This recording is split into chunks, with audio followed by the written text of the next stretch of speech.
Olá, seja bem-vindo a mais um vídeo da BCI News, um canal do YouTube em parceria com a BCI Bureau of Corporative Intelligence, empresa brasileira de inteligência corporativa. Eu sou Thiago Rodrigues e hoje estou aqui com o querido professor doutor Deleon Peta, bacharel em História, com especialização em Política e Relações Internacionais, mestre e doutor em Geografia Humana pela Universidade de São Paulo, pesquisador nas universidades de Virgínia e Hong Kong, especialista em Geopolítica, Segurança Internacional, Inteligência e Crime Organizado. Professor Deleon, muito obrigado pela sua presença.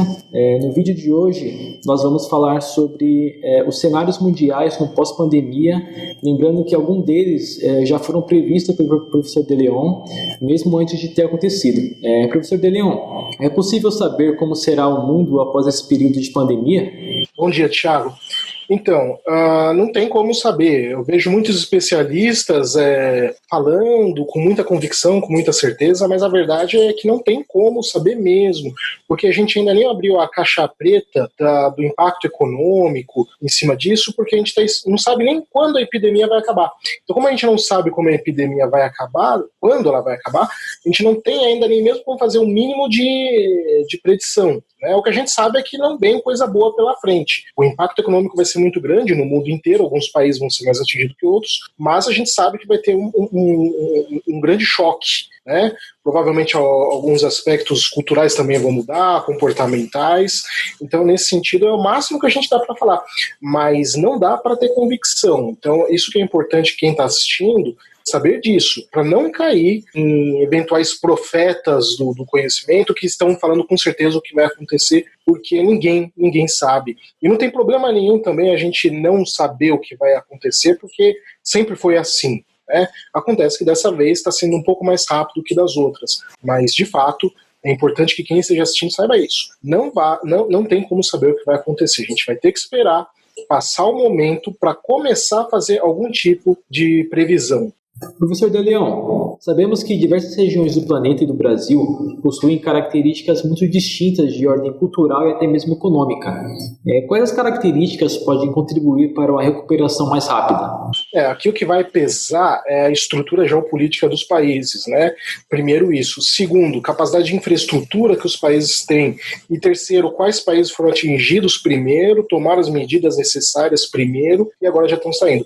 Nesse sentido, por exemplo, a China não só tem uma boa capacidade de infraestrutura, tem uma política de Estado nacional, como o fato dela ter sido atingida primeiro pela crise e ser primeiro a se recuperar, dá a ela uma leve vantagem com relação a outros países. Provavelmente a Europa, pelos que eu estava vendo agora, as notícias já estão começando a se preparar para reabrir o comércio, reabrir as atividades, Então isso também vai dar alguma vantagem a eles, porque eles foram o segundo grupo que foram atingidos em peso, então nesse sentido eles vão ter também uma vantagem. É mais ou menos uma corrida, que os primeiros que se posicionam são os primeiros que vão sair na frente. Isso não significa também, tal como é uma corrida, que eles não possam ser ultrapassados. Agora, outro aspecto também é que, como eu disse, a gente também não tem como prever o futuro.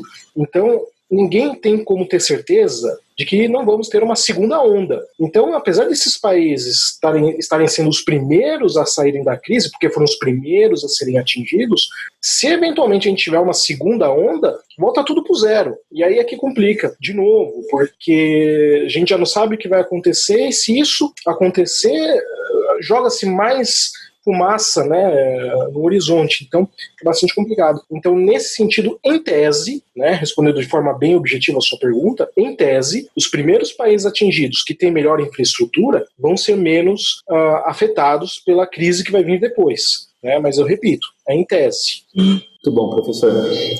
Professor, e especialmente na economia, o senhor considera inevitável um abalo mundial? Sim, com certeza.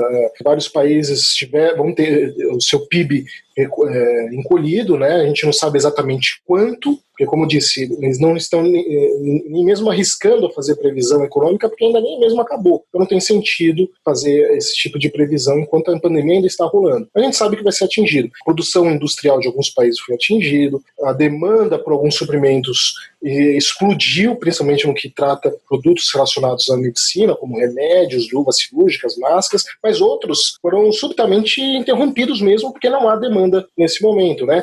Várias empresas declararam já falência, outras empresas deram calote em banco, o que pode gerar um efeito dominó, grande calote em várias instituições ao redor do mundo. Então, a crise é inevitável, a gente sabe que vai ter, a gente só não sabe o tamanho do rombo, né? A gente sabe que tem um buraco pela frente, a gente só não sabe que tamanho que é esse buraco, mas sabe que ele é bastante fundo.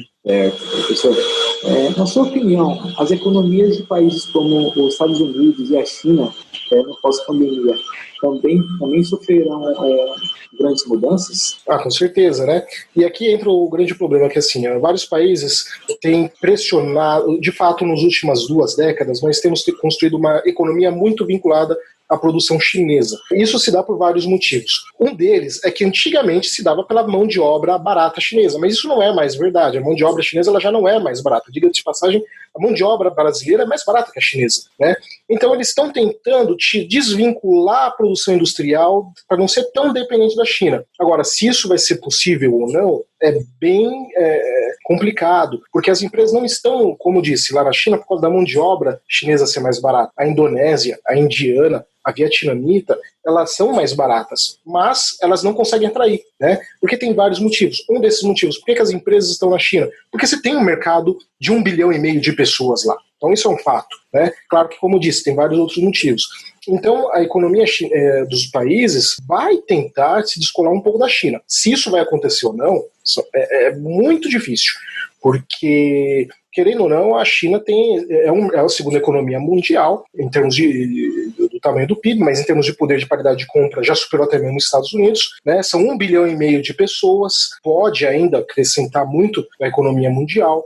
Então, a gente não tem muito como ter certeza se esses planos, como por exemplo do Japão, de alguns países europeus, dos Estados Unidos, de não depender tanto da produção industrial chinesa, vai dar certo ou não. No caso dos Estados Unidos é mais complicado, porque a gente está vendo lá uma série de protestos que provavelmente vão aumentar ainda mais a infecção do coronavírus agora, pelo que a gente está vendo, porque as pessoas subitamente esqueceram que estão no meio de uma pandemia, né? Saíram na rua protestando, saqueando as lojas, alguns grupos se infiltraram, principalmente gangues ligados ao crime organizado, se aproveitaram dessas manifestações que obviamente têm um cunho legítimo, né? Mas se infiltraram nisso para aproveitar da situação e aglomerando o pessoal, aglomerando gente, os policiais sem máscara, os manifestantes sem máscara, muitos repórteres também têm sido vistos sem máscara, ou seja, provavelmente isso vai esticar ainda mais o período de infecção nos Estados Unidos, né? E se durar muito mais, não tenha dúvida que isso vai afetar ainda mais a economia deles. E num ano eleitoral, como é agora, tudo isso fica muito difuso, fica muito complicado a gente ver o que vem pela frente. Agora, a estrutura econômica e geopolítica dos Estados Unidos e da China são bastante diferentes. Aparentemente, a China está com uma leve vantagem, porque ela não enfrentou esse grau de problema de tumulto interno, somado ao fato que, como eu disse antes, ela foi primeiro atingida, então ela foi a primeira a sair, né?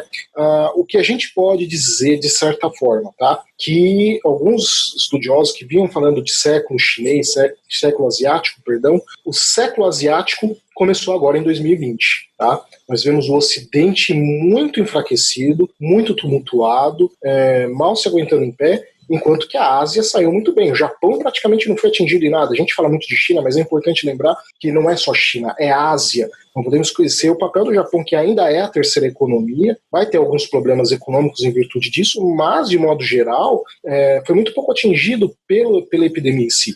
E ainda tem uma massa de manobra no futuro. A Coreia do Sul também não podemos ignorar a Índia, não podemos ignorar o Vietnã, né, a Malásia, que apesar de não serem economias grandes, estão em plena ascensão. Então esses países a gente tem que prestar mais atenção. Então o século asiático, né, começou agora em 2020. Agora, quando eu falo século asiático, eu quero deixar claro que eu não estou excluindo, por exemplo, o fator Estados Unidos, porque os Estados Unidos ele ainda tem um papel muito preponderante na geopolítica mundial e eles têm acesso direto aos mercados asiáticos, né? Os Estados Unidos conseguem ter acesso ao Oceano Pacífico, isso é a geopolítica pura. Então eles não vão ser também tão atingidos. Eventualmente, essas confusões que nós estamos vendo nos Estados Unidos vão passar. E a geografia joga muito a favor dos Estados Unidos. Então, apesar de nós estarmos falando que o século XXI será um século asiático, que está começando agora em 2020, os Estados Unidos ainda vão estar dentro dessa equação. Eu tiraria aí, nesse sentido, uma decadência não necessariamente ocidental, mas mais europeia, possivelmente latino-americana. Os países da América do Sul e da América Central vão ser também mais afetados com isso, mas eu acredito que Estados Unidos muito pouco. Agora, isso que é importante a gente observar agora. Em tese, o século asiático começou agora, em 2020. Perfeito, professor De Leon. Muito obrigado pela sua explanação e por todo o conteúdo que o senhor trouxe para nós aqui hoje. Temos certeza de poder contar com o senhor em próximas vezes, tá bom? Ok, então. Obrigado, Thiago. Um abraço. Um abraço. Pessoal, se você não gostar desse vídeo, deixe o seu like e se inscreva no canal da BC News. Aproveite também para se inscrever no canal do professor De Leon, Geopolítica Avançada. Continue nos acompanhando nos nossos canais oficiais no YouTube, Facebook e Instagram. Todos os links estão na descrição do vídeo. Obrigado e até breve.